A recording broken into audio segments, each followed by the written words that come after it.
Farg'ona davlat universitetida yoshlar bilan ochiq muloqot davom etmoqda. Farg'ona davlat universitetining chet tillari fakultetida o'tkazilgan uchrashuvda universitet rektori Bahodirjon Shermuhammadov talaba yoshlar bilan samimiy suhbat qurdi.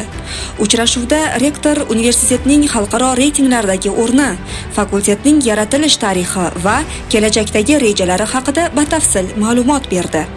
Rektor shuningdek birinchi bosqich talabalari bilan ochiq muloqotda bo'lib, ularni talaba bo'lgani bilan tabriklab, milliy qadriyatlarimiz, olimlarimiz qoldirgan bebaho meroslarga munosib farzand bo'lish haqida muhim ma'lumotlar berdi.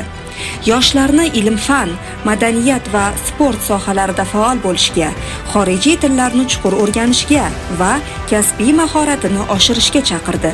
Uchrashuvda yoshlar tomonidan bildirilgan taklif va muammolar diqqat bilan tinglanib, ularni hal etish yuzasidan tegishli chora-tadbirlar belgilandi. Bu kabi ochiq muloqotlar talaba va rahbariyat o'rtasidagi ishonch va hamkorlikni mustahkamlashga xizmat qilmoqda. Bugun o'tkazilgan uchrashuvdan biz o'zimizga kerakli bo'lgan ma'lumotlarni, o'zimizni qiynayotgan savollarga javoblarni oldik va men bir taklif bilan chiqdim.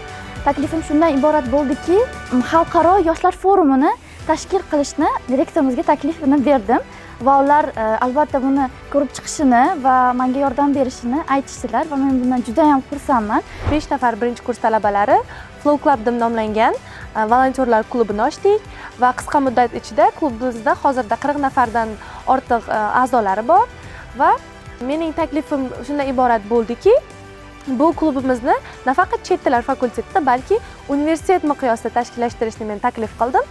Bizning maqsadimiz nafaqat ta'limda, balki jamiyatimizning har jabhasida, ya'ni ijtimoiy sohada, ekologiyada, yurtimizni yashil makonga aylantirish, yoshlarimizni yot g'oyalarga berilmasligi, jinoyatchilikni oldini olish va eng asosiysi milliy urf-odatlarimizni saqlash va kelajak avlodga meros qilib qoldirish kabi faoliyatlarda ko'ngillilar sifatida ishtirok etishni niyat qildik va bunda prezidentimizni, rektorimizni va o'qituvchilarimizni maslahatlarini olgan holda ish yuritamiz.